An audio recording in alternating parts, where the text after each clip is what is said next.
감사합니다. 주님 안에서 사랑합니다. 오늘은 제 10과 말씀 같이 보시겠습니다. 축복과 함께하는 삶 전도 마태복음 24장 14절 말씀 한 절만 보시겠습니다. 이 천국 복음이 모든 민족에게 증언되기 위하여 온 세상에 전파되리니 그제야 끝이 오리라. 아멘. 성경은 예수 이름으로 기도하면 하나님이 반드시 내 이름으로 구하는 것마다 내가 행하리라 이렇게 약속하셨거든요. 여러분들이 예수 이름으로 기도하면 하나님 응답 주시겠다고 약속하신 거죠. 그런데 우리가 기도하다 보면 이런 질문들을 많이 합니다. 왜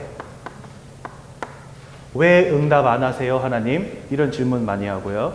또 도대체 언제 응답하실 건데요? 라고 물어볼 때가 종종 있습니다. 그렇죠? 그럴 때에는 거기에 분명한 하나님의 계획이 있다는 것을 기억하시면 되겠습니다. 예를 들어서요.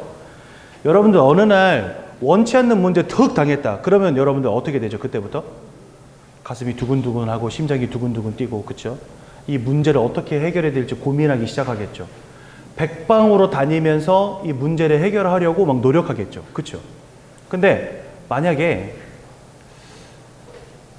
그 문제조차도 내 계획 속에 있다면 어떻게 되겠습니까? 예를 들어서 제가 예전에 한번 그 군대에 있을 때 어떤 일이 있었냐면 제 위고참 하나가 하루 종일 저를 괴롭히는 거예요. 밖에 나갔다 와서 군화 벗어가지고 이렇게 딱 가지런히 놨는데 괜히 와서 시비 걸고 욕하고 야, 이 개 막 이러면서 군화 똑바로 안 놓나 막 이러면서. 근데 그거를 한두 번이 아니라 하루 종일 저를 그렇게 갈구는 거예요. 그리고 여러분들 이제 저녁에 군인들 자기 전에는 그 내무반 청소를 하거든요. 전체가 다. 그러면 이제 그 이불 깔고 자는 구역들이 정해져 있어요. 군인들은. 그래가지고 거기에서 이제 청소 구역을 나눠가지고 청소를 하는데 저랑 같이 몇 명이 이렇게 배정된 청소 구역인데 저 빼고 나머지 사람들은 다 어디 간지 없고 저 혼자 거기를 혼자 다 청소한 거예요.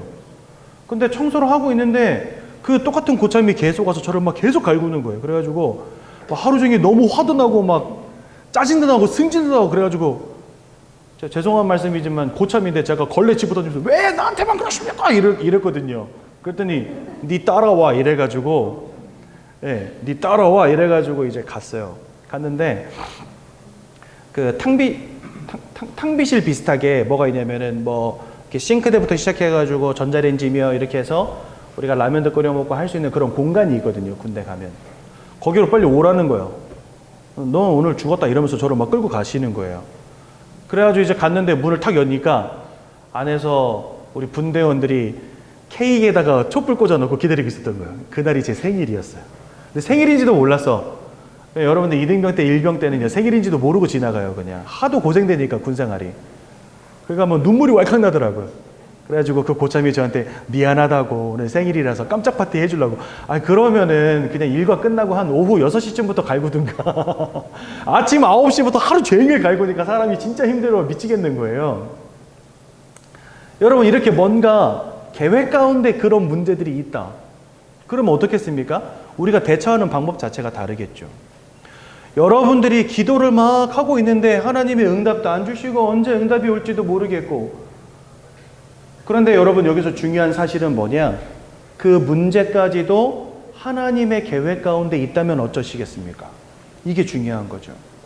하나님도 예상치 못한 문제가 터진 게 아니라 그 문제까지도 하나님의 계획 가운데 있다라고 한다면 우리는 더 이상 고민할 필요가 없는 거죠. 왜냐? 그 문제를 일으키시는 하나님께서 그 문제를 통하여 하시고자 하는 일이 있다는 것을 의미하기 때문에. 그렇죠?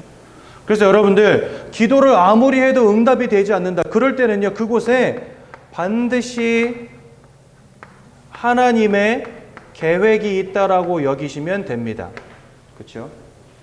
그런데 요 하나님의 계획은요, 우리에게 무엇으로 연결되게 하시냐면, 반드시 무엇으로 연결되게 하시냐면 한으로 연결되게 하십니다. 여러분들, 제가 부끄러운 이야기지만 대학에서 퇴학을 당한 사람이거든요. 예. 고등학교 때까지는 진짜 부모님 속 안 썩이고 착한 아들. 학교, 집, 교회. 학교, 집, 교회. 이렇게 살던 친구였어요, 제가. 저는요, 그 흔한 담배, 술, PC방 가본 적이 없고, 빨아본 적이 없고, 마셔본 적이 없어요. 그러니까 한마디로 착한 아들이었거든요. 근데 대학 가자마자 친구 하나 잘못 사귀어가지고 완전 게임 중독. 학교도 안 가고 시험도 안 치고 숙제도 안 하고. 그러니 어떻게 되겠어요? 학사 경고 2번 연속 맞고 퇴학당했죠. 대학에서 퇴학을 당해버렸어요. 게임 중독 때문에. 그러니까 인생이 완전히 무너지기 시작한 거예요. 저희 어머니가 그래서 밤마다 교회 가서 저를 위해서 기도하셨거든요. 그 기도한 시간이 무려 10년을 기도하셨어요. 제가 나이 20살 때부터 시작해가지고 거의 30살 다 돼가지고 정신 차렸으니까 한 10년 가까이를 제 20대 가장 중요한 꽃 같은 나이를 이 게임방에서 게임하다가 보낸 겁니다. 근데 저희 어머니가 한참을 막 교회 가서 맨날 기도하고 눈물로 기도하고 이러다가 하루는 하나님께 이런 기도를 하게 되었대요. 우리 아들 인생 하나님이 붙잡고 계신데 내가 이렇게 기도할 게 아니라 왜 이 문제가 나와 우리 가정에 왔는지 생각해 봐야 되겠다 라고 생각을 조금 바꾸셨는데요.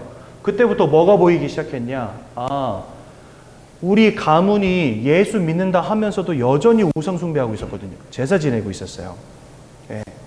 그래서 그것을 계기로 제사를 끊어야 되겠다. 우상 숭배를 그쳐야 되겠다. 이렇게 생각하신 거예요. 그래서 저희 아버님이 둘째신데 할머니 할아버지를 모시고 사시다 보니까 제사도 우리 집에서 지냈었거든요. 근데 어머니가 그날로 결단하고 아버지랑 같이 상의한 다음에 제사를 더 이상 안 지내겠다. 그랬더니 큰아버지가 제사를 가져가셨어요. 그래서 우리 가정에서 이 제사, 우상숭배라고 하는 것이 끊어져야 되겠다. 먼저 그 생각이 들었고요. 두 번째로 우상숭배하던 가정에서 하나님 이제는 하나님의 이름을 증거하고 복음을 전달할 목회자가 세워지기를 원합니다. 기도하신 거예요. 그래서 하나님 우리 아들을 목회자 만들어 달라고. 목사가 돼서 일평생 복음 전하게 할 테니 우리 아들 인생 가운데 역사해 달라고. 이게 어느 정도까지 기도가 됐냐? 어머니에게 한이 돼버린 거예요. 하나님이 제일 싫어하는 우상숭배 우리 가정이 하고 있었구나. 그래서 망나니 같은 아들놈은 하나님의 소원이 뭔지도 모르고 지금 게임 중독에 빠져서 인생 완전히 무너졌구나. 한이 되신 거예요. 그래서요, 우상숭배를 그치기로, 그리고 아들을 하나님의 복음을 전할 목회자로 세워지기로 한을 가지고 기도하기 시작하신 거예요. 근데 여러분 어떤 일이 벌어졌냐? 제가 필리핀에 한 6년 살다 왔거든요. 근데 제가 필리핀에 가 있을 동안에 그 당시에 필리핀이 어떤 곳이었냐? 한국에서 공부 안 하고 문제 있고 비행을 일삼고 교회는 다니는데 정신 못 차리는 것들 모아놓는 데가 필리핀이었거든요. 그 정신 못 차리는 것들 가운데 하나가 저였어요. 예. 그래가지고 한국에서 저희 어머니가 아들을 고치긴 해야 되겠는데, 아들을 뭔가 돕긴 해야 되겠는데 방법이 없으니까 수소문을 하시다가 필리핀에 저를 보내버린 거예요. 필리핀에 가서 한 달만 관광하고 와, 머리 좀 식히고 와 이래요. 저는 한 달 놀러 가는 줄 알고 비행기 탔는데 알고 보니까 미션홈에다 저를 가둔 거예요. 그래가지고 전화해서 막 엄마한테 이게 뭐야 어디야 막 이러면서 막 뭐라 그랬는데, 그런데 여러분 거기에 가면 이제 그 미션홈 사역자가 일주일 동안 쓸 용돈을 매 주마다 주시거든요. 그 용돈을 제가 타서 써야 되는 이유가 뭐냐니까 부모님이 송금을 사역자한테 하는 거예요. 저한테 직접 안 하고. 시스템이 그렇게 돼 있어요. 그러니까 사역자에게 돈을 보내면 그 돈을 제가 일주일 동안 받아가지고 용돈으로 사는 거거든요. 사역자가 저를 돈을 안 주면 제가 게임방도 못 가고 게임도 못 하고 게임 아이템도 못 사잖아요. 그래가지고 사역자에게 용돈을 받아야 되는데 용돈을 받으려면 한 가지 조건이 있어요. 그게 뭐냐? 교회 가서 예배하는 거예요. 그러니까 예배 가는 길이 별로 멀지도 않아요. 한 50m밖에 안 떨어져 있거든요. 미션홈에서. 그 50m가 너무 가기 싫어. 주일날 아침이면요 10시 반에 예배인데 11시 돼야 도착해요. 교회에 50m밖에 안 되는데. 그러면요 그 일어나기 싫은 아침에 일어나가지고 머리가 옷 입고 막 만사 진짜 기차 타는 표정으로 딱 이렇게 하고서 슬리퍼 끌고 나와가지고 예배 가는 거예요. 그렇게 해서 용돈 받아야 게임방 가니까. 근데 하루는 교회 딱 가서 앉아있는데 하나님이 제 마음속에 너는 어찌 그렇게 매주 오면서 한 번도 진실되게 나한테 예배해 본 적이 없냐 라고 제 양심이 물으시는 거예요. 그래서 그날 말씀을 듣는데 이 말씀이 저에게 강하게 부딪히기 시작하는 겁니다. 그래가지고요. 그때 당시에 주보 맨 뒤편에 보면은 영접 기도문이 있었거든요. 그래서 예배 끝나자마자 주보를 들고 집으로 가서 나 혼자 영접 기도문을 읽으면서 기도한 거예요. 예수 영접하는 기도를 한 거예요. 사랑의 하나님, 나는 죄인입니다까지 읽고 못 읽었어요. 울음이 터지는데요. 3시간을 베개를 부둥켜 안고 울었다니까. 그랬더니 이제 밖에서 난리가 났어요. 저 게임 중독자가 문 걸어 잠그고 안 나오고 계속 온다면서 저 자살하는 거 아니냐고 난리가 난 거예요. 그래가지고 한 3시간 있다가 문 열었더니 목사님 사모님 다 쫓아가지고 너 괜찮냐? 극단적인 선택만은 하지 마라 막 이러시면서 왜 울고 앉았냐 막 이러길래 자초지종을 설명을 했죠.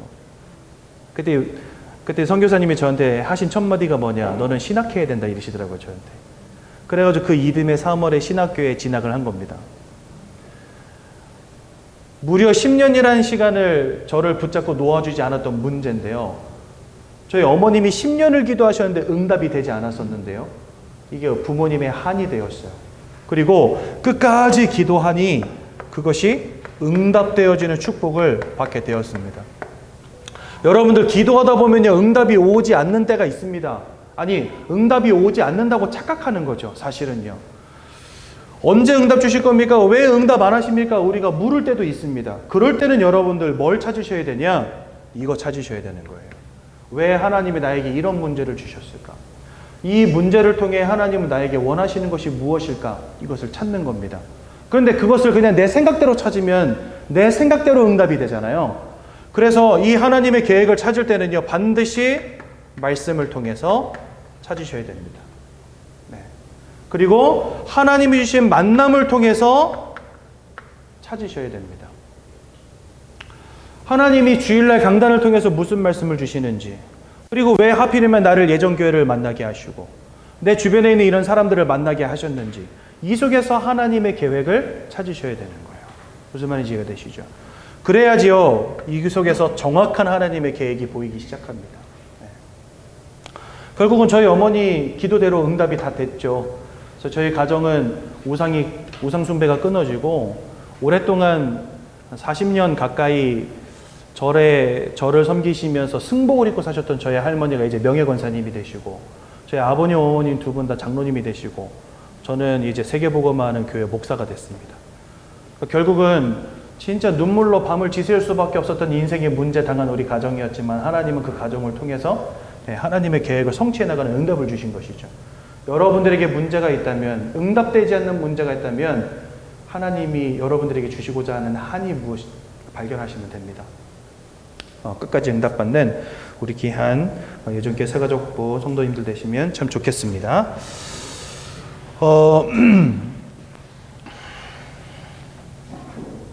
그렇다면 왜 우리는 하나님의 계획과 하나님의 소원을 찾아야 될까요? 하나님의 계획과 소원은 한 가지밖에 없습니다. 오늘 이제 축복과 함께하는 삶 전도라는 제목으로 말씀을 나눌 건데, 여기 있는 내용 먼저 좀 살펴보고 우리 구원의 길 메시지 함께 나누겠습니다. 하나님의 소원과 계획을 찾아야 되는 이유, 하나님의 유일한 소원은 모든 사람이 구원을 받으며 진리를 깨닫기를 원하는 것이기 때문에 그렇습니다. 교회 외에는, 전도자 외에는 예수 그리스도를 통한 구원의 축복이 무엇인지를 말해줄 기관도 없고 사람도 이 땅에 없습니다. 그러므로 하나님은요, 오직 여러분들만이 중요해요. 왜 중요할까요? 여러분들만이 예수 그리스도의 복음을 전달해 줄 수 있는 유일한 사람들이기 때문에. 그런 우리가 하나님의 소원을 발견하지 못한다? 이거 하나님 입장에서는요, 굉장히 슬플 일입니다. 그렇지 않습니까? 교회밖에 없는데, 성도밖에 없는데, 목사밖에 없는데 하나님의 소원을 교회와 성도와 목사가 모른다? 어떻게 되겠습니까? 큰일 나는 거죠. 그래서 하나님은 우리 모두가 하나님의 소원을 발견하기를 원하시는 거예요. 마가복음 3장 13절에 15절에 보니까 우리와 함께 있기 위하여 귀신을 내어쫓는 권세도 주시고 나아가 전도도 하게 하시려고 우리를 부르셨다 이렇게 되어 있습니다. 그러니까 여러분들을 부르신 이유 자체가 전도라는 거예요. 그렇죠? 그래서 마태복음 28장에는 모든 민족들 가운데 가라고 하셨어요. 그리고 제자를 삼고 내가 너에게 분부한 모든 것을 가르쳐 지키게 하라 이렇게 말씀하십니다. 오늘 읽은 성경 본문은요, 모든 민족에게 전달된 그때에야 끝이 온다 말씀하십니다. 즉 하나님의 소원은 복음이 전달되어지는 것이고 전도의 축복을 누리는 것이고 이 전도가 완성되어지는 날, 세계복음화가 완성되어지는 날 이 땅에 끝이 온다 이렇게 말씀하고 계십니다. 그 말은 뭐죠, 여러분들? 이 세상이 정치가들에 의해서 경제를 주무르는 사람들에 의해서 돌아가고 있는 것처럼 보이지만 결국 하나님의 전도와 세계복음화라고 하는 계획 속에 이 지구의 운명도 걸려 있다는 겁니다. 천년만년 이어질 것 같죠? 아니요, 분명히 끝이 있다라고 말씀하셨어요. 그 끝은 무엇일까요? 이 천국 복음이 모든 사람들에게 증거되는 그때야 끝이 온다 하셨고, 그 끝은 이제 최후의 심판이 되겠죠. 그렇죠?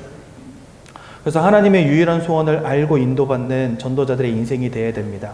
그럼 왜 전도입니까? 고린도전서 1장 21절에 자기 지혜로 하나님을 알지 못하기 때문에 우리가 알려줘야 되는 겁니다. 저도 이 복음을 저 혼자 깨달은 게 아니에요. 필리핀에 계시는 선교사님을 통해서 제가 듣게 됐어요. 예수가 그리스도라는 이 복음. 참 왕 제사장 선지자로 흑암의 권세, 죄악의 문제, 그 다음에 하나님 떠난 문제를 해결하신 그리스도 예수, 이 복음을 선교사님을 통해서 듣게 됐단 말이죠. 나의 지혜로, 세상의 지혜로 절대로 알 수가 없습니다. 골로새서 2장 8절에 이렇게 말씀하세요. 세상의 초등학문, 헛된 속임수 따라가지 마라 이래 되어 있습니다. 그 이유를 뭐라고 설명하시냐? 그것은 그리스도를 따름이 아니니 이래 되어 있습니다. 즉 그리스도를 따르는 학문이 아니기 때문에 세상에서 백날 배워봤자 그리스도 발견할 수 없어요. 그 말은 복음을 전달해주는 전도자가 아니고서는 이 복음 들을 기회가 없다는 겁니다. 우리가. 그러므로 자기 지혜로 하나님을 알지 못하기 때문에 우리가 알려줘야 되는 거예요. 그렇죠? 또 호세아서 4장 6절에 보니까 하나님을 아는 지식이 없어 세상이 망해가고 있기 때문에 하나님을 아는 지식을 우리가 전달해 줘야 되는 겁니다. 개인과 가정과 가문이 실패하는 이유를 성경은 뭐라 말씀하시냐? 하나님을 잃어버린 결과여 사단에게 붙잡힌 결과라고 말씀하세요. 이것을요 깨닫게 해줘야 되는데 영적인 부분이기 때문에 세상으로부터는 알 수가 없어요. 전도자가 알려주지 않는다면 들을 수 없는 거죠. 그래서 하나님을 아는 지식, 여호와 하나님을 아는 지식, 복음을 아는 지식을 전달해 줘야 되는 겁니다. 그리고 사도행전 4장 12절에 보니까 오직 예수 외에는 구원자가 없다 이렇게 말씀하세요. 세상에는요 수많은 이름들을 부르지 않습니까? 어떤 사람들은 알라의 이름을, 어떤 사람은 성모 마리아의 이름을, 어떤 사람은 낭며 호랑객교를, 그치요? 그런데 천하 사람 중에 구원 얻을 만한 다른 이름을 주신 적이 없다라고 분명히 성경은 우리에게 말씀하시거든요. 그러니 참 구원자 되신 예수의 이름을 전달해 줘야 되는 겁니다. 요한복음 5장 24절에서는 사망에서 생명으로 우리를 옮기셨다 이렇게 되어 있거든요. 즉 사망에서 빠져나와서 생명에 이르는 유일한 길이 예수이므로 전달해 줘야 되는 것입니다. 그러니 우리 새가족 성도님들이 신앙생활을 시작할 때부터 하나님의 소원을 알고 기도할 수 있다면 여러분들 인생은요 그것 자체로 축복인 것입니다. 앞으로 하나님이 여러분들 인생에 놀라운 축복과 응답들을 허락하실 것입니다. 언제요? 하나님의 소원을 발견할 때, 하나님의 계획을 발견할 때 하나님 그렇게 역사하십니다. 그러므로 전도는 하나님의 최고의 관심이요 최고의 기쁨이요 최고의 사역입니다. 4번, 그렇기 때문에 하나님의 최고의 관심이고 기쁨이고 사역이기 때문에 이것이 우리 마음에 담긴 사람들을 하나님은 축복하실 수밖에 없는 거죠. 하나님의 소원이 마음에 담긴 자를 세 글자로 전도자라고 합니다. 네. 여러분들은 전도자가 되셔야 돼요. 전도자는 그냥 나가서 예수 믿으세요 하는 사람들이 아닙니다. 하나님의 소원이 뭔지를 아는 사람들을 전도자라고 합니다. 하나님은 그래서 그 전도자 개인과 가정과 가문과 후대를 축복하십니다. 여러분들 저 뒤에 있는 그림들 읽으시는지 모르겠지만 저 뒤에 있는 그림들 가운데 보면은 마태복음 6장 33절 새가족부라고 써 있는 거 밑에 있는 그림에 보면은 마태복음 6장 33절 말씀이 써 있어요. 거기 뭐라고 돼 있냐? 너희는 먼저 그의 나라와 그의 의를 구하라. 그리하면 이 모든 것을 너희에게 더하시리라 이래 되어 있습니다. 이 모든 것은 뭘 의미하냐? 이방인들이 구하는 무엇을 먹을까, 무엇을 마실까, 무엇을 입을까 그것을 의미합니다. 우리는요 하나님이 우리에게 주신 기도라고 하는 놀라운 축복과 특권을 가지고 겨우 세상 사람들이 원하는 거 구할 때가 많습니다. 하나님 돈 좀 주세요, 건강 좀 주세요, 우리 아들 공부 좀 잘하게 해주세요, 남편 성공하게 해주세요. 아니요, 이방인들이 구하는 그 모든 것들이 너희에게 있어야 할 줄을 하늘 아버지가 이미 다 아신다 설명해 놓으셨어요. 그래서 뭐라고 말씀하시냐? 하나님의 소원과 하나님의 뜻을 가지고 기도하면 이 모든 것들을 너희에게 더하여 주시겠다. 이렇게 말씀하신 겁니다. 즉 하나님의 소원을 깨달은 전도자의 인생 살아갈 때 하나님은 그 개인과 가정과 가문과 후대를 축복하시겠다는 겁니다. 왜요? 전도가 하나님의 최고의 사역이기 때문에. 그래서 결론입니다. 참된 성공의 시작은 밖에 나가서 일 열심히 해가지고 돈 많이 버는 거 아닙니다. 강남에다 빌딩 세우는 게 아닙니다. 하나님의 소원을 발견할 때 하나님이 그 인생을 축복하시는 것입니다. 그렇죠? 그래서 여러분들 일평생 하나님 주시는 놀라운 축복을 누리는 귀한 전도자 인생 되시기 바랍니다. 이 복음은, 하나님께서 우리에게 주신 이 복음은 세상 그 누구도 우리에게 가르치지 않습니다. 오직 성경만이 밝히고 있고, 또 성경을 무조건 읽는다고 해서 다 전도자가 되는 것도 아니고 다 복음을 깨닫는 것도 아닙니다. 여러분, 제가 어저께 교회에서 이렇게 사역을 준비하다가 유튜브로 영상을 하나 봤어요. 근데 유튜브 영상을 올린 사람이 누구냐니까 진목TV라고 돼 있더라고요. 아마도 뭐 진시성을 가진 목사님인 것 같은데 제가 이렇게 들어가 봤어요. 제목이 굉장히 자극적이었거든요. 제목이 뭐였냐? 성경은 신화다 이렇게 돼 있었어요. 그래서 들어가 보니까 성경은 다 신화고 짜집기한 책이고, 그 다음에 에스더서, 룻기서 이런 책들은 이스라엘 백성들이 만든 소설이고 이렇게 돼 있더라고요. 근데 자기가 목사래요. 제가 참 안타깝다. 보니까 이 사람이 굉장히 똑똑해요. 그 대본을 하나도 읽지 않고 머릿속에 있는 생각을 그냥 전달하는데 논리정연해요. 그리고 굉장히 젊어 보이던데 제가 볼 때는 30대 초반, 20대 후반밖에 안 되는 나이로 보이는데 자기 책을 쓰고 있더라고요. 그러니까 훌륭한 사람이죠. 굉장히 지식적으로도 뛰어나고 뭔가 많이 공부한 사람이 맞습니다. 성경도 많이 읽었겠죠. 근데 이 사람은 출신 성분이 어디냐? 자유주의 신학을 한 사람이에요. 자유주의 신학은 뭐냐면요, 여러분들, 이 성경 속에 아주 합리적인 내용도 있지만 비합리적인 내용도 많이 있잖아요. 예를 들어서 예수님이 동정녀 마리아의 몸에 성령으로 잉태돼서 태어나셨다든지 돌아간 지 3일 만에 부활하셨다든지 하는 이런 비합리적인 내용들이 있잖아요. 그런 것들은 다 빼고 합리적인 내용만 받아들이는 사람들을 자유주의 신학자들이라고 합니다. 그래서 이 사람들은 뭐라고 말하냐? 성경이 하나님 말씀이기도 하거니와 또한 소설이기도 하다, 신화이기도 하다라고 말합니다. 이 속에는 하나님 말씀도 있지만 하나님의 말씀이 아닌 것도 있다라고 말을 합니다. 성경을 읽는다고 해서 다 복음을 깨닫는 거 아니라는 거예요, 여러분들. 성경을 읽는다고 해서 다 영적인 비밀을 깨닫는 건 아니라는 겁니다. 저는요, 솔직히 말하면은요, 그분이 구원받은 사람이 맞나 싶어요. 그 밑에 댓글들이 가관이에요. 이런 분이 우리 교회 담임 목사님이면 좋겠습니다. 골 때리는 거죠. 골 때리는 목사와 골 때리는 성도들이 콜라보레이션 하는 거예요. 진짜 골 때리는 거죠. 그런데 그 밑에 양심 있는 사람들 몇 명이 댓글 달았더라고요. 그렇다면 당신은 진짜 우리를 구원하신 예수를 구원자로서 믿는 게 맞습니까? 이런 질문들 하더라고요. 그래, 여러분들, 저도 그 영상을 보면서 한번 질문해 봤습니다. 과연 이 사람에게 그리스도는 어떤 의미일까? 그렇죠? 더 재미있는 사실은 여러분들, 지지난주에 2주 전에 제가 하나님의 말씀이라고 하는 부분을 말씀드리면서 그런 얘기 했죠. 1000년이 넘는 시간 동안 46명의 저자에 의해서 66권의 성경이 쓰여졌는데 창세기부터 요한 계시록까지 그 내용이 일맥상통해요. 그죠? 얼마나 기가 막히게 짜집기를 해놨는지 처음부터 끝까지 모든 게 아구가 딱딱딱딱 맞아서 돌아가도록 이놈이 쓴 글 저놈이 쓴 글을 갖다가 모아놨는데 기가 막히게 짜집기가 돼 있는 거 있죠. 기적이라고도 불러도 무방할 만큼 성경이 이루어져 있다는 사실. 여러분, 많은 저자들에 의해서 1000년이 넘는 시간 동안 쓰여졌지만 주제가 하나로 일맥상통할 수 있는 이유가 무엇이겠습니까? 성경은 하나님의 감동으로 되어진 것으로 이렇게 되어 있거든요. 하나님이 각 사람 위에 성령으로 역사하셔서 기록해 내려간 것이 성경이기 때문에 대필한 사람이 46명이지 사실 저자는 하나님 한 분이시라는 겁니다. 그러니 창세기부터 요한계시록까지 모든 아구가 딱딱 맞아 들어갈 수밖에 없죠. 그런데 그 아구도 그리스도 예수라고 하는 주제 하나로 딱 맞아 있어요.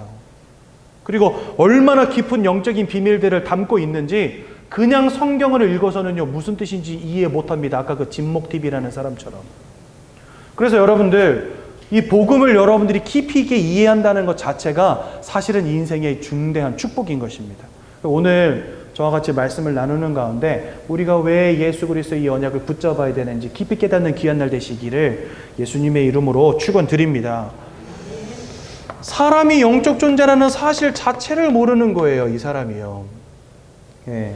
성경은 우리를 하나님께서 하나님의 형상을 따라 사람을 창조하셨기 때문에 우리가 영혼을 가진 영적 존재라고 밝히고 계시거든요.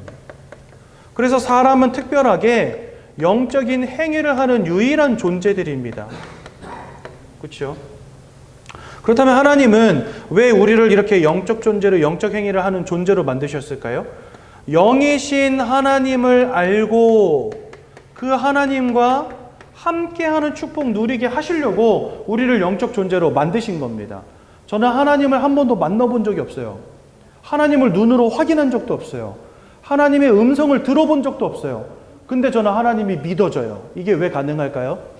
여러분들이 영적 존재이기 때문에 가능한 거예요. 그렇죠? 여러분들 사랑하는 사람을 보면 어떻습니까? 그 사람이 나를 진짜 사랑하고 있다는 게 느껴지잖아요. 왜 그럴까요? 마음이 교감되니까. 말하지 않아도 그 사람이 나를 사랑한다는 걸 압니다. 솔직히 잘 모를 수도 있어요. 네. 저희 어머니가 그 감정 표현을 잘 안 하시는 분이거든요. 그래가지고 한 번도 저한테 사랑한다 소리도 안 하고 저를 잘 안아주지도 않고 저는요 어렸을 때부터 어머니가 나를 다리 밑에서 주워왔나 보다 이런 생각하고 자랐거든요. 근데 언제 어머니의 마음을 확인했냐? 군대 가는 날 확인했어요. 논산훈련소 들어가는데 태연하시더라고요. 아들 군대 간다는데 잘 갔다 와 이러면서 논산까지 따라오셨어. 그래가지고 논산훈련소 가면 이발소가 질비하거든요. 왜냐면 머리 깎는 장병들 머리 깎아줘야 되니까. 그래가지고 가가지고 이제 스포츠 머리로 깎고 그 다음에 제육볶음 맛있게 먹고 그 다음에 이제 담소 나누고 있었어요. 아버지랑 어머니랑 저랑 셋이 서가지고. 근데 안에서 방송이 나오는 겁니다. 오늘 입대하는 장병들 안으로 들어오십시오! 이러면서 방송이 나왔어요. 그래서 엄마 나 갔다 올게 하면서 충성하니까 엄마가 들어가지 마! 이러면서 우시는 거예요. 그 전까지 그 태어나시던 부모님이 갑자기 뭐 이러면서 우시는 거야. 그래서 엄마가 맞긴 맞구나. 그때 알았거든요. 근데 여러분 사람이 그 사람의 마음을 근데 그렇게 하고 나서 진짜 우리 엄마가 맞구나. 엄마가 나를 사랑하는 게 맞구나. 확인되고 나니까 그동안 엄마의 표정, 말투 속에 숨겨져 있던 엄마의 마음들이 이해가 되더라고요.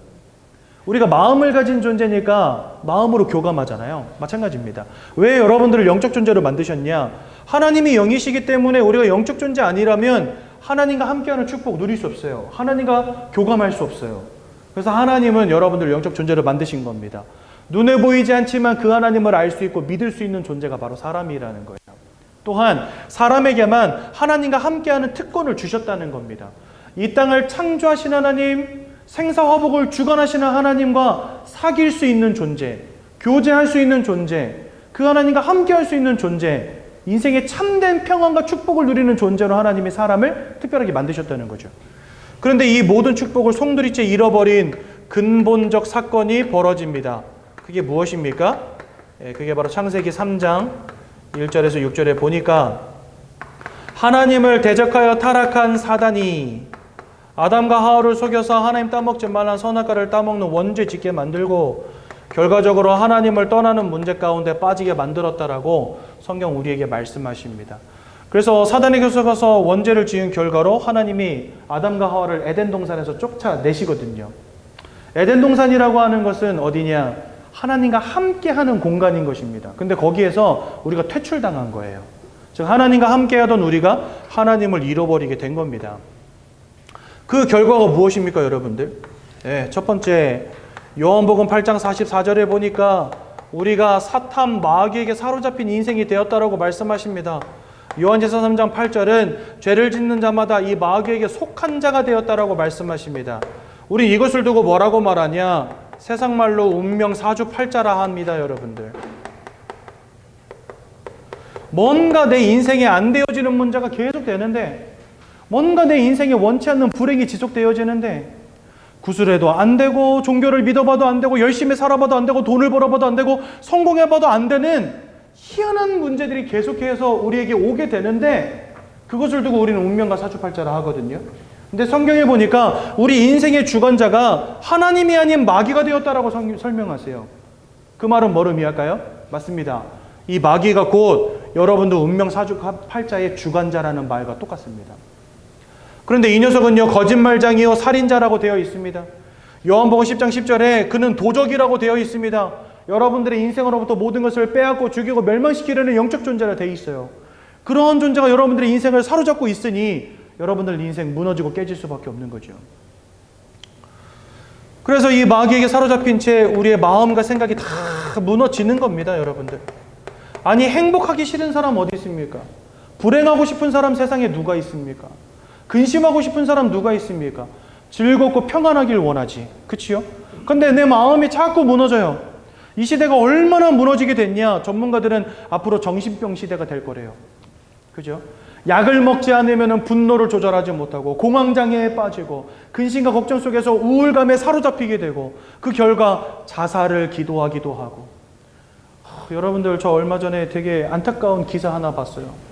5살짜리 여자애가 아파트 문을 열고 나온 겁니다. 부모님하고 같이. 할머니, 할아버지 댁 간다고 좋다고 나온 거예요. 근데 아이들이 신나면 어떻게 해요? 그냥 막 지들끼리 막 뛰어나가잖아요. 그죠?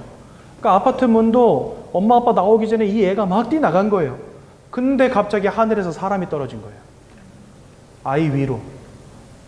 11층에서 30대 남자가 뛰어내린 겁니다. 자살한다고. 근데 하필이면 그 밑에서 5살짜리 여자애가 그 사람에게 의도 터져가지고 의도 맞아가지고 그 자리에서 죽었어요. 여러분, 지금 이렇게 극단적인 선택하는 사람들 세상에 너무 많습니다. 왜요? 마음이 무너져 버렸어요. 생각이 무너져 버렸어요. 세상이 발전하지 않아서가 아닙니다. 복지가 없어서가 아닙니다. 그렇죠, 여러분들? 요즘에 밥 굶고 사는 사람 없어요. 왜요? 복지가 그만큼 잘 돼 있기 때문에. 그런데 사람들의 마음과 생각이 다 무너집니다. 여러분, 저 호주는요, 돈을 얼마나 많이 갖다 퍼주는지 사람들이 일을 안 하고 정부에서 나오는 돈으로 마약하고 살고 있어요. 왜냐? 뭔가 짜릿한 거, 뭔가 쾌락을 쫓아가는데 그것의 최정점이 뭐냐? 마약이거든요. 술도 마셔보고 쾌락에도 빠져보고 음란에도 빠져보고 다 해봤는데 이제는요, 그래도 공허함이 채워지지가 않고 인생에 만족이 안 되니까 마지막으로 사람들이 찾아가는 게 뭐예요? 그게 바로 마약이에요. 뭔가 복지가 잘 돼서 사람들에게 돈을 퍼주면요, 사람들이 그거 가지고 알콩달콩 잘 살 것 같죠? 사람들은 그렇지가 않아요. 왜요? 마음이 무너져 버렸거든요. 더 짜릿한 거, 더 강렬한 거 찾아갑니다. 결국은 정부에서 나오는 돈으로 사람들 마약 맞고 있어요. 호주에서.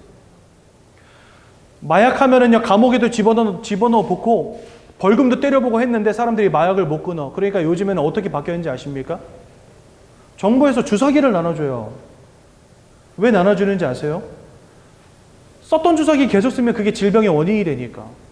마약하려면 차라리 깨끗한 주사기로 해라는 거예요. 마약을 막을 수 없으니까 깨끗한 주사기로 마약을 맞으라고 주사기를 나눠준다니까. 마음과 생각이 완전히 무너진 시대. 그렇죠? 영적인 배경 속에 하나님이 계시지 않고 이 사단이 자리 잡고 있으니 그것이 자꾸 우리의 마음을 무너뜨리는 겁니다. 왜요? 모든 것을 빼앗고 죽이고 멸망시키려는 자이기 때문에. 여러분들의 마음으로부터 행복을, 만족을, 기쁨을 앗아가는 겁니다. 그 대신에 불행을, 근심을, 걱정을 심는 겁니다. 그러니 사람들의 마음이 다 무너질 수밖에요. 이 시대는 너무나 많은 사람들이 우울증으로, 조울증으로 고통당하고 있습니다. 약을 먹지 않으면 안 되는 인생, 술을 마시지 않으면 안 되는 인생 되어버렸습니다. 마약하지 않으면 안 되는 인생, 무엇인가에 중독된 인생 되어버렸다니까요, 여러분들. 그러니 인생 살아갈 수가 없는 거죠. 이렇게 마음과 생각이 무너지니 그 삶과 육신은 어떻게 되겠습니까, 여러분들? 삶에도 원치 않는 실패가 지속되는 겁니다. 원치 않는 불행이 지속되는 겁니다. 원치 않는 고통이 지속되는 겁니다. 그렇죠? 그러니 여러분, 사람들이 부어라 마셔라 인생을 즐기는 것 외에는 답도 없고요. 그렇죠? 너무나 많은 사람들이 자살하는 시대가 되었습니다. 왜 그렇습니까? 다 해봐도 만족이 안 된다는 거예요. 아무리 해봐도 근심거리가 해결이 안 된다는 거죠. 열심히 살아봤는데 안 된다는 거죠. 최선을 다했는데 안 된다는 거죠. 왜요? 여러분들의 인생을 무너뜨리는 자가 있다니까요. 부모 잘못 만나서가 아닙니다. 여러분들이 열심히 안 살아서가 아닙니다. 최선을 다하지 않았기 때문이 아닙니다. 운이 나빠서가 아닙니다. 여러분들의 인생을 무너뜨리는 영적 존재가 있다니까요. 근데 이 영적인 배경을 알지 못하니 속수무책으로 무너질 수밖에요. 여러분, 적을 알고 나를 알면 100번 싸워 100번 이길 수 있다라는 말이 있지 않습니까? 지피지기면 100점 불패라. 근데 나의 인생을 무너뜨리는 적이 누군지를 알지 못하니 속수무책인 거예요. 답도 없어요. 아무리 정신병원에 가다 놓고 묶어놓고 패봐도, 약을 먹여봐도 이 정신 문제가 해결이 안 되어지는 겁니다. 아무리 사람들을요, 알코올 병원 이런 데다 집어넣어봐도 중독의 문제가 해결이 안 되는 겁니다. 저도요, 무려 10년 동안이나 게임 중독에 빠져 있었다 그랬잖아요. 그런데 언제 이게 회복되는지 아십니까? 하나님을 만나고 영적인 힘을 회복하고 하나님이 내 마음을 은혜와 감동으로 채워주시기 시작하니까 이제는 다른 것으로 채우지 않아도 되어질 만큼 제 인생이 회복되어지더라고요. 현실은 게임 중독에 빠져가지고 대학에서 퇴학당했죠. 부모님을 실망시켜드렸죠. 저는 형제도 없어요. 완전 외동이거든요. 그러니까 부모님이 바라볼 사람은 저밖에 없는데 현실은 제가 완전히 무너져가지고 아무것도 할 수 없는 존재가 돼버렸죠. 제가 유일하게 위안받을 수 있는 공간이 어디냐? 게임밖에 없는 거예요. 온라인 세상. 거기 들어가면 내가 다 때려잡고 다닐 수 있으니까. 내가 1등이니까. 거기서 헤어나오질 못하는 거예요. 제 마음의 공허함을, 허무함을 무엇으로 채우냐? 그런 헛된 공간에서 오는 헛된 만족으로 채우고 있는 거예요. 왜요? 마음이 무너져 버리니까 이거 채워지지가 않는 거예요, 여러분들. 그러니까 자꾸만 엉뚱한 거 찾아가는 거죠. 하나님이 주시는 영적인 은혜가 임할 때에야 비로소 게임하지 않아도 되는 인생이 되더라고요. 여러분, 술을 끊는 게 중요한 게 아닙니다. 게임을 끊는 게 중요한 게 아닙니다. 그것을 하지 않더라도 내 마음이 평안함을 누릴 영적인 힘이 필요한 겁니다. 그런데 그 영적인 힘을 주실 수 있는 하나님을 잃어버리니 어떻게 되겠습니까? 돈으로 채워봐도 안 돼요. 성공으로 채워봐도 안 돼요. 쾌락으로 채워봐도 안 돼요. 그러니까 답이 없는 거예요, 여러분들. 세상 아무리 발전하고 좋아져도 소용없습니다. 인생은 점점 무너집니다. 왜 그럴까요? 하나님을 알지 못하기 때문에. 이런 영적인 비밀을 알지 못하니 세상은요, 속수무책인 겁니다. 속수무책. 박사학위를 수십 개 받은 사람이 매년 수십 명씩 생겨난다 할지라도 그 사람들로는 세상의 문제 해결할 수 없어요. 여러분들. 그러니 사람들 뭐 할 수밖에 없죠? 내가 돈을 벌어봐도 안 되고 성공을 따라가봐도 안 되고 최선을 다해봐도 안 되고 열심히 살아봐도 안 되니까 이제는 뭐에 기댈 수밖에 없죠? 보름달이라도 보면서 한번 빌어봐야 되나? 무당들 불러다가 굿이라도 한번 해야 되나? 고사를 안 지냈더니 그래가지고 뭔가 일이 꼬이나? 사람들은요, 결국 글로 돌아갈 수밖에 없어요. 왜일까요? 영적 존재이기 때문에. 그렇죠? 우리는요, 밥도 먹고 그 다음에 잠도 자고 합니다. 그리고 마음의 평안을 위해서도 노력합니다. 하지만 또한 영적인 존재이기 때문에 영적인 것을 자꾸 찾아갈 수밖에 없는 본능이 있다니까요. 그러니 사람들이요, 우상숭배할 수밖에 없죠. 고사 지내고 제사 지내고 부적 갖다 붙이고 구슬을 하고 무당들을 불러다가 푸닥거리를 하고 신주단지를 모셔놓고 달을 보고 빌고 나무 보고 빌고 돌을 보고 빌고 그림 걸어놓고 빌고 이거 할 수밖에 없는 겁니다. 그런데 고린도전서 10장 20절에 뭐라 말씀하십니까? 대저 이방인이 하는 제사는 귀신과 교제하는 것이니라.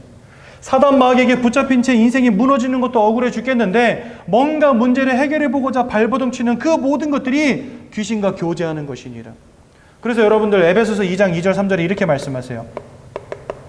공중권세 잡은 자 즉 마귀를 따랐으며 불순종의 아들들 가운데 역사는 영을 따라 살았다. 귀신들을 의미합니다. 세상의 풍조를 따르고 이상의 풍속을 따라가고, 그렇죠? 우상 숭배하며 귀신 섬기며 고사 지내며 제사 지내며 살아갈 수밖에 없는데 그 모든 것이 공중권세 잡은 자를 따르고 불순종의 아들들 가운데 역사는 귀신을 따라 사는 삶이다라고 설명하신다니까요. 그러니 여러분, 성경이 얼마나 정확합니까? 이거 짜집기한 책 맞습니까, 여러분들? 아니, 인생의 진리가 다 담겨 있는데요. 어찌 그게 가능합니까? 그렇죠? 그래서 성경은 이렇게 말씀하세요. 들을 귀 있는 자는 들을 것이니라. 하나님이 우리를 구원 주시기 위하여 은혜 베푸는 자들은요, 이 성경이 전달하는 진리의 말씀이 깨달아진다니까요. 여러분들 이 자리에 가장 축복된 자리에 오신 줄로 분명히 믿습니다. 그러면서요, 다섯 번째, 우리 인생이 천년만년 갈 것 같지요? 히브리서 9장 27절에 보니까 사람이 한번 죽는 것은 정하였다 이렇게 말씀하십니다. 맞습니다. 결국 우리는 이 땅 떠나갑니다. 그 이후에 하나님 뭐가 있다 말씀하시냐? 심판이 있다 말씀하신다. 그래서 요한일서 5장에는 이렇게 말씀하세요. 아들이 있는 자에게는 생명이 있고 아들이 없는 자에게는 생명이 없느니라. 여러분들, 우리는 태어날 때부터 이 운명과 사주팔자에 태어납니다. 그 말은 뭐죠? 태어나는 순간부터 우리는 사단 마귀에게 사로잡힌 인생이 되었다는 겁니다. 하나님이 그 흑암의 저주에서부터, 흑암에게 사로잡힌 인생의 문제로부터 우리를 건져내 주시지 않는다면 그 끝은 지옥으로 끝날 수밖에 없는 거예요. 이 속에 우리가 묶여 있기 때문에 내가 얼마나 착하냐, 이것은요 아무런 도움이 되지 않습니다. 내가 얼마나 능력이 있냐, 내가 얼마나 기부를 많이 했냐, 내가 얼마나 헌신적인 사람이냐, 얼마나 봉사를 즐겨하는 사람이냐와 상관이 없이 이 소속의 문제가 해결되어지지 않는다면 우리의 끝은 지옥이 되는 겁니다. 지옥은요 못된 놈 가는 곳이 아니라 사단에게 속한 자들이 들어가는 곳이기 때문에 그렇습니다. 그때 방법은 뭐죠? 이 사망의 법에서, 이 죄악의 법에서, 이 심판의 법에서부터 우리가 빠져나와야 되는데, 여러분들의 인생을 사로잡은 이 흑암의 권세 우리가 이길 수가 없단 말이죠. 공부 열심히 한다고 돈 많이 번다고 성공한다고 되어지는 일이 아니기 때문에 이 땅의 방법으로는 여기서 빠져나올 방법이 없다는 거예요. 제가 예전에 몇 번 여러분들에게 해드린 말씀 가운데, 어느 날 제가 집에 들어가려고 이렇게 딱 이제 사역 마치고 집에 딱 왔는데 누가 문고리에다가 전단지를 붙여놓은 거예요. 전단지가 누가 붙여놓은 전단지냐? 무당이 붙여놓은 전단지인 거예요. 내용인즉 경기도 의왕시에다가 이 사람이 새롭게 이제 점집을 오픈한 거예요. 손님들 모으려고 전단지를 쭉 뿌려놓은 거예요. 목사집에다가. 본인이 와서 나한테 복음을 들어야 되는데 나보고 와서 점을 치래. 근데 제가 분명히 교패도 붙여놨거든요. 예정교회라고 커다랗게 붙여놨는데 이 사람이 예정교회를 모르고 걷다가 딱 붙여놨어요. 근데 그 내용이 웃겨. 당신의 운명을 바꿀 수는 없으나 운은 틔워드릴 수 있습니다. 이렇게 써 있는 거예요. 세상 사람들 압니다. 운명이 바뀌지 않는다는 걸. 왜요? 운명의 주관자가 사단이기에. 돈 많이 번다고 공부 열심히 한다고 해결되는 문제가 아니기 때문에. 그렇죠? 그러니 이 속에서 빠져나오지 못하면 그 끝은 지옥 심판이 되는 겁니다. 아유, 그렇게 착한 사람이, 아니 이렇게 버버시드 사는 사람도 그러면 지옥 간다는 말입니까? 그렇죠. 소속이 바뀌지 않았는데 어쩔 것입니까? 예. 여러분들이 이제 조금 있으면 추석이잖아요. 추석 때문에 여러분들 이제 시골에 부모님 찾아뵈러 내려갈 거 아닙니까? 아버지 집으로 가야지 옆집으로 가면 되겠어요? 안 된단 말이죠. 왜요? 아버지께 속한 자들이니까. 여러분도 호적 위에, 맨 위에 아버지 이름이 있잖아요. 그럼 우리는 그것에 속한 사람들입니다. 그렇죠? 마찬가지예요. 하나님의 집은 누가 가냐? 하나님께 속한 자들 가는 겁니다. 마귀의 집은 누가 갑니까? 마귀에게 속한 자가 가는 겁니다. 그래서 여러분들 얼마나 착하게 살았냐? 얼마나 선하게 살았냐? 얼마나 죄짓지 않고 살았냐? 그게 하나님의 심판의 기준이 아니라는 겁니다. 너는 지금 누구에게 소속되어 있냐? 이게 하나님의 심판의 기준이라는 겁니다. 그래서요, 아들이 있는 자, 생명이 있는 자는 하나님이 오른편에 세우시고, 아들을 알지 못하는 자, 생명이 없는 자는 왼편에 세우신다. 이렇게 되어 있어요. 왼편에 있는 자들은 지옥입니다. 오른편에 있는 자들은 천국입니다. 그래서 하나님의 심판의 방법은 우리의 소속이 바뀌었냐 안 바뀌었냐 이거를 보시는 거라는 거예요. 그럼 여러분 뭐 인생 막 살라는 말입니까? 그 말은 아니지요. 인생 우리가 착하게 선하게 다른 사람들 도와가면서 죄짓지 않고 깨끗하게 살아야 됩니다. 그런데 그것이 구원의 기준이 될 수 없다는 걸 말씀드리는 거예요. 막 살아도 구원받는다 그 말이 아니잖아요. 지금 제 말이요. 하나님의 구원의 기준은 예수를 통하여 받는 것이지 내가 착하게 산다고 구원받을 수 없다는 겁니다. 우리에게 그러한 영적인 문제가 와 있다는 겁니다. 그래서 예수를 믿음으로 이 영적인 문제를 치유하시고 인생은요 진짜 이 땅의 법을 따라 여러분들이 양심을 따라 깨끗하고 멋진 인생 사십시오. 무슨 말인지 이해가 되시죠? 예수 믿고 막 살라는 말이 아니라는 거 이해하시죠? 더 큰 문제는 뭐냐? 우리들의 후대도 여기서 자유로울 수 없다는 사실. 모든 사람이 죄를 범하였음에 하나님의 영광에 이르지 못하였다 말씀하시고요. 죄를 짓는 자마다 마귀에게 속하여 있다 이렇게 말씀하십니다. 모든 사람이 죄를 범하였고 죄를 범한 자마다 마귀에게 속하였다. 이 말은 뭐죠? 모든 사람이 마귀에게 속하여 있는 겁니다. 나를 포함하여 앞으로 태어나게 될 여러분들의 후대도 여기서 자유로울 수 없다는 겁니다. 이 영적인 문제로부터 자유로울 수 없다는 겁니다. 그런데 우리의 관심은 온통 어디에 있죠? 이러한 영적인 문제 가운데서 해방되어져서 천국에 들어가는 거 여기에 별 관심 없이 살아갑니다. 다 뭐에 관심 있어요? 그저 길면 80년, 90년 살아가는 이 땅에서의 삶, 눈 깜빡할 사이에 지나갈 육신을 입고 살아가는 이 땅에서의 삶에만 관심이 있어요. 우리의 영혼은 소멸되어지지 않고 영원을 살아가는 존재들입니다. 그 말은 뭐죠? 육신의 장막을 벗고 우리가 이 땅을 떠나가는 날로부터 우리는 영원히 영적인 존재로 살아가는 거예요. 근데 그 영적인 존재로 살아가야 될 장소를 이 땅에서부터 우리가 정하고 가는 겁니다.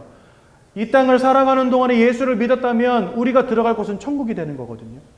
근데 짧다면 짧은 이 80년의 인생을 조금 누리면서 살겠다고 영적인 것에 관심을 전혀 두지 않고 살아가는 거예요. 교회 가면 밥이 나오냐, 떡이 나오냐, 돈이 나오냐, 사막 귀신 믿어서 뭐 할 거냐. 세상 사람들은 그렇게 바라봅니다. 일요일 날 일이라도 한 번 더 해가지고 한 푼이라도 더 벌어야지 무언 교회를 가고 있냐 이렇게 말합니다. 영적인 사실을 알지 못하니까 하는 소리거든요. 그렇죠? 여러분들은 지금 이 자리에 왜 오셨습니까? 오늘 예수를 통하여 여러분들의 영적인 신분 자체가 바뀌어지는 최고의 축복 누리시기 바랍니다. 예수를 믿음으로 하나님의 자녀 되어지는 놀라운 응답 가운데로 들어가는 게 우선입니다. 그렇죠? 이 땅에서 아무리 벌고 성공하고 많은 것을 얻었다 할지라도 여러분들의 신분이 바뀌어지지 않는다면 어떠한 위험 속에 우리는 살아가는 거죠? 모든 것을 빼앗고 죽이고 멸망시키려는 영적인 존재에게 사로잡힌 채 어떤 문제가 어떻게 올지 알지 못하고 살아가는 인생인 거예요, 그냥. 그렇다면 여러분들 우리 인생에서 제일 중요한 건 뭐겠습니까? 하나님을 만남으로 그 인생의 신분이 바뀌어지는 겁니다. 영적인 신분이 바뀌어지는 것입니다. 구원의 축복 가운데로 들어가는 것입니다. 여러분, 돈 벌려면 예수 믿고 돈 버세요. 성공도 예수 안에서 하십시오. 공부도 예수 안에서 하시라는 말이에요. 예수를 믿는 것이 영적인 존재에게는 그 무엇보다도 중요하다는 겁니다. 제 말을 농담으로 여기지 마시고 하나님의 간절한 소원으로 들으시기 바랍니다. 세상의 방법이 없기 때문에 하나님이 굳이 이 땅에 오십니다. 그분이 바로 누구시죠? 예수 그리스도. 이 예수님 오셔서 세 가지 일을 하십니다. 로마서 8, 요한일서 3장 8절에 보니까 이렇게 말씀하십니다. 죄를 짓는 자마다 마귀에게 속하여 있다 이렇게 말씀하시는데요. 하지만 아들이 나타나신 것, 즉 예수가 나타나신 것은 이 마귀가 하는 모든 일을 멸하기 위함이니라. 그래서 예수님은 사단의 권세를 꺾으신 참 왕이 되십니다. 로마서 8장 1절에서 2절에 보니까 예수 안에 있는 자는 결코 정죄함이 없나니 이젠 더 이상 우리가 죄와 사망의 법에 사로잡힌 인생이 아니라고 말씀하세요. 왜요? 예수 안에 있는 생명의 성령의 법이 죄와 사망의 법에서 너희를 해방하였기 때문이니라. 이 사단에게 사로잡힌 영적인 문제로부터 여러분들을 해방하신 것입니다. 요한복음 5장 24절에 있는 말씀처럼 사망에서 여러분들을 해방시키셔서 저 생명으로 옮기신 겁니다. 흑암의 나라에서 여러분들을 건져내서 사랑하는 아들의 나라로 옮기신 것입니다. 이제 이해가 되시죠? 예수를 믿는 것은 여러분들의 호적 등본이 바뀌는 걸 의미하는 거예요. 영적 신분이 바뀌는 걸 의미하는 거예요. 그러므로 여기에는 내 공로가 필요가 없어요. 그죠? 하나님이 그저 하시는 것입니다. 여러분들을 사랑하셔서 구원 주시고 여러분들을 사랑하셔서 옮기는 것입니다. 그래서 나의 열심, 내가 착하게 살고 능력을 가지고 막 기부를 하고 열심히 살고 봉사하고 하는 것이 구원에는 하등 도움이 되지 않는다는 겁니다. 우리가 인생을 살아가는 멋진 방법이기 때문에 저와 같이 살아야 되지만 구원을 이루는 데는 아무런 도움이 안 된다는 거예요.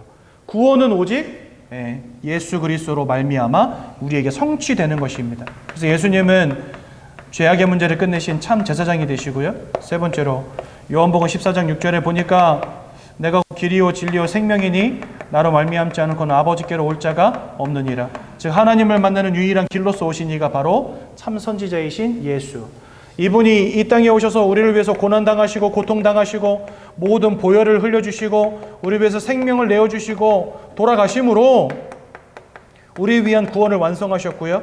또 사망의 권세를 끝내시고 부활하심으로 사단의 모든 권세를 끝내버리신 것입니다. 우리 이 예수를 누구라고 부릅니까? 바로 그리스도라고 부르는 것입니다. 그래서 여러분들 예수를 그리스도라고 부르는 거예요. 교회 한 번이라도 가보신 분들은 예수 그리스도라는 말 들어보셨을 겁니다. 그리스도가 뭐냐? 이렇게 세 가지 일을 하신 이를 그리스도라고 말을 해요. 제가 지난주에 현장에서 복음 전하는데 어떤 아저씨 한 분 만났거든요. 근데 그 아저씨가 저한테 이런 질문을 해요. 저 예전교회에서 온 목사입니다. 그랬더니 그래요, 예전교회. 그러면서 왜 예전교회에서는 참왕 제사장 선지자 이런 단어 쓰냐요, 저한테. 그래서 제가 이렇게 말씀드렸어요. 그거는요, 예전교회에서 쓰는 단어가 아니라 우리나라에 있는 모든 신학교, 전 세계에 있는 모든 신학교에서 신학생들을 가르치는 책 속에 나와 있는 단어입니다. 그랬더니 그래요? 그러시는 거예요. 자기는 교회를 오랫동안 다녔는데 참 왕 제사장 선지자라는 말을 한 번도 들어본 적이 없대요. 그래서 제가 그분에게 말씀드렸어요. 기독교 서점 아무데나 가가지고 조직신학이라는 책을 들어 올리셔가지고 그 중에 기독론이라는 곳을 가보시면, 기독론이 뭐냐, 예수 그리스도에 대한 이론이라는 겁니다. 기독론을 보시면 참 왕, 제사장, 선지자, 왕적 사역, 제사장적 사역, 선지자적 사역이 잘 나와 있습니다. 모든 조직신학에 다 나와 있습니다. 이렇게 말씀드리거든요. 왜요? 이 세 가지 일이 예수님이 하신 일이기 때문에 이 세 가지를 다루지 않고는 예수를 말할 수가 없어요. 그래서 조직신학에는요, 이 세 가지가 반드시 들어가 있습니다. 모든 신학교에서 모든 목사님들이 다 배웁니다. 문제는 뭐냐? 이거 아무도 안 가르치고 있다는 거예요. 서로 사랑하십시오. 우리 옆에 있는 사람하고 인사해서 사랑합니다. 여러분, 고등학교, 중학교, 초등학교 도덕 시간에도 배우는 걸 교회 강단에서 가르치고 있어요. 서로 사랑해야 된다는 거, 거짓말하면 안 된다는 거, 그거 누가 모릅니까? 그치요? 그걸로는 구원받을 수 없다니까요. 참 좋은 것이지만 구원 얻을 만한 능력이 사랑에는 없어요. 거짓말 안 하는 것에는 없어요. 착하게 사는 것에는 없어요. 좋은 것이지만 구원 줄 진리는 아니라는 겁니다. 그래서 하나님이 이 땅에 직접 그리스도를 보내신 겁니다. 왜요? 이 땅에는 방법이 없으니까. 이 예수를 그리스도로 믿고 영접할 때 하나님의 자녀가 되는 것입니다. 여러분들 하나님의 자녀 되시고 착하게 사십시오. 구원은 예수 이름으로 받는 것이고 인생은 착하게 사는 겁니다. 이해가 되시죠? 좋은 것과 진리를 혼동하지 마시라는 거예요.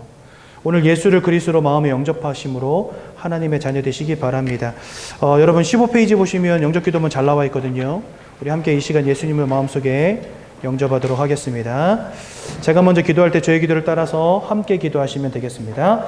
사랑의 하나님, 이제 나는 죄인인 것을 깨닫고 회개합니다. 지금까지 하나님을 떠나 사단의 지배 아래 묶여 종노릇하며 살았습니다. 그러나 예수님이 저를 위하여 십자가에서 죽으시고 3일 만에 부활하신 그리스도이심을 믿습니다. 예수 그리스도께서 하나님을 만나는 유일한 길이 되시며 사단의 권세를 꺾으시고 모든 죄와 저주와 재앙에서